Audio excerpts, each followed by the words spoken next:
ఎప్పుడైతే ఆదాము వాళ్ళ ఆజ్ఞను అతిక్రమించిన తర్వాత వారి ఇరువురిని దేవుడు ఏదైనా తోటలో నుండి ఏం చేశాడు, బయటికి పంపివేసిన ఒక పరిస్థితి మనకు కనబడుతుంది. ఎందుకు వారిని దేవుడు ఏదైనా తోట నుండి బయటికి పంపేశాడు అని మనం ఆలోచిస్తే, ఇక్కడ కూడా దేవుడు మనుషుల పట్ల ఉన్న ఒక అపారమైన ప్రేమ, అమితమైన ప్రేమ ఈ బయటికి దేవుడు వారిద్దరిని పంపివేయడంలో కనబడుతుంది.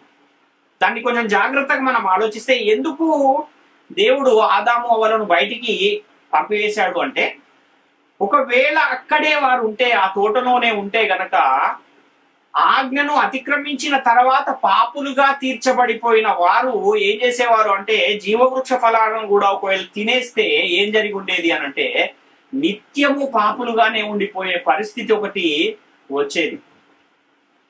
కాబట్టి అలా వారు మరలా ఆ పాపపు స్థితిలో ఆ జీవవృక్ష ఫలాలను తినకుండా ఉండడానికి ఏం చేశాడు, వారిని బయటికి పంపివేసి ఆ తోటకు వెళ్లే మార్గంలో ఏం చేశాడు, ఖడ్గ జ్వాలలను దేవుడు కావలిగా ఉంచిన సందర్భం మనకు కనబడుతుంది. ఆదికాండం 3:24. అప్పుడు ఆయన ఆదామును వెళ్ళగొట్టి ఏదైనా తోటకు తూర్పు దిక్కున కెరూబులను జీవవృక్షమునకు పోవు మార్గమును కాచుటకు ఇటు అటు తిరుగుతున్న ఖడ్గ జ్వాలలను నిలవబెట్టెను అన్న విషయాన్ని మనం ఇక్కడ చూస్తున్నాం.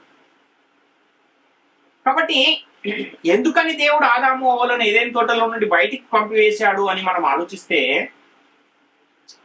దేవుడు మనము ఉగ్రత పాలవడానికి మనల్ని ఆయన సృష్టించలేదు, కానీ నిత్య జీవాన్ని పొందడానికే ఆయన మనల్ని సృష్టించాడు. కాబట్టి ఒకవేళ పాపపు స్థితిలోనే ఆ తోటలో ఉండి గనక ఆ జీవవృక్ష ఫలాలను గనక తినేసి ఉంటే మరలా వారికి నీతిమంతులుగా మారే అవకాశమే వచ్చి ఉండేది కాదు. కాబట్టి నిత్యము పాపులుగానే జీవించే ఒక పరిస్థితి ఉండేది. కాబట్టి దేవుడు వారిని అక్కడి నుంచి బయటికి పంపివేసిన ఒక పరిస్థితి మనకి ఇక్కడ కనపడుతుంది.